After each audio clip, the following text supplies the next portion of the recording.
The Residence Nil Rate Band, known in short as the RNRB, is an extra inheritance tax allowance that was introduced in April 2017. Although it appears quite a simple extension to the inheritance tax rules, there are actually some complicated parts to it, and it can be quite difficult to follow. It also presents a need for individuals and couples to closely review their long-term legacy plans. We will aim to unravel this for you in this video. We're going to use the term residence allowance from here on. When someone dies, the total value of everything that individual owned must be valued. If the total value, after deduction of liabilities, is above a certain threshold, inheritance tax must be paid. The current threshold for inheritance tax is £325,000 for an individual or £650,000 for a couple. The rate of tax on the sum above the threshold is 40%. This can be reduced to 36% if at least 10% of the estate value is left to charity. The example on the screen shows how the calculation works in a simplified case.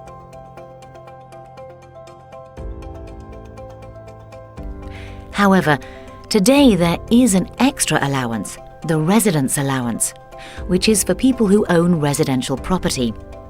This is an extra amount added to the main allowance. Since 2021, the Residence Nil Rate Band has been frozen at £175,000 and will be until 2030, in tax year 2024 to 2025. The allowance could be £325,000 of the basic allowance plus £175,000 of the additional allowance, making a total of £500,000 for each individual and £1 million for a couple. In its simplest form, this is a boost in the amount of the overall allowance for property owners that applies on death. Here's how this would affect the example we gave before if the residence allowance applied in full. However, things get complicated by a range of factors. The first is that to use the additional residence allowance, the person who died must have left their home, or a share of it, to their direct descendants. If you leave the home to anyone else, the extra allowance will not apply. For example, nephews, nieces, brothers and sisters do not qualify under this definition. Secondly, the property itself must be a residential property. It cannot be commercial nor a buy-to-let property investment that the individual never lived in.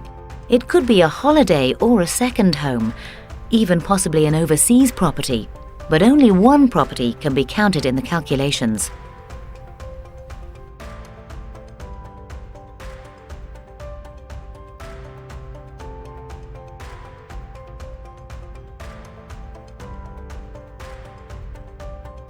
The property value can also be preserved from downsizing after the 8th of July 2015.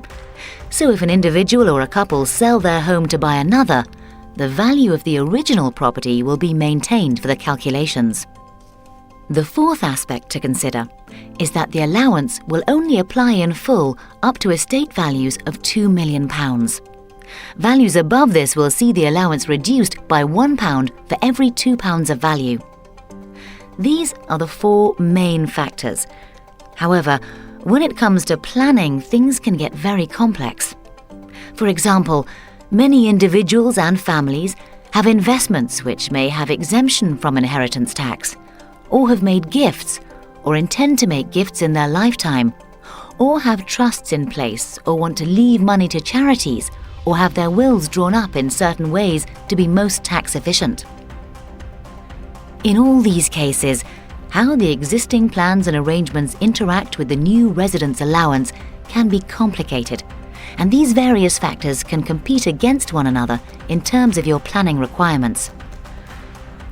Therefore, it is best to review all current and future plans, including the legacy plans, to see how the residence allowance impacts upon any other planning.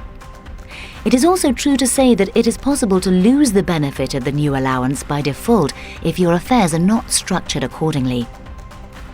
We are here to help you to ensure your finances are organized to make the most of this extra allowance.